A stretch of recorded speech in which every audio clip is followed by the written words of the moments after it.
সর্বজনীন পেনশন স্কিমে অংশগ্রহণকারীরা এখন থেকে আরও 17টি বেসরকারি ব্যাংকের মাধ্যমে চাঁদা পরিশোধ করতে পারবেন। এই কার্যক্রমকে আরও গতিশীল করতে জাতীয় পেনশন কর্তৃপক্ষ 14 জুলাই এসব ব্যাংকের সঙ্গে সমঝোতা স্মারক স্বাক্ষর করেছে।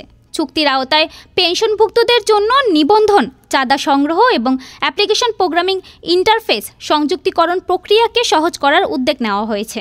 চুক্তিতে অংশ নেওয়া 17টি ব্যাংক হল bank Asia, Bangladesh commerce bank, Bangladesh development bank, basic bank, Bengal commercial bank, Dhaka bank, Exim bank, Jamuna bank, মেঘনা bank, mercantile bank, NBR bank, NRBC bank, SBAC bank, standard bank, Shimanto bank, social Islami bank এবং ইউনাইটেড কমার্শিয়াল ব্যাংক। এই চুক্তির ফলে বর্তমানে সর্বজনীন pension স্কিমে অংশগ্রহণকারী ব্যাংকের সংখ্যা দাঁড়িয়েছে 41টি। অবশিষ্ট দেশীয় মালিকানাধীন ব্যাংকগুলোকেও পর্যায়ক্রমে এই কার্যক্রমে অন্তর্ভুক্ত করার পরিকল্পনা রয়েছে।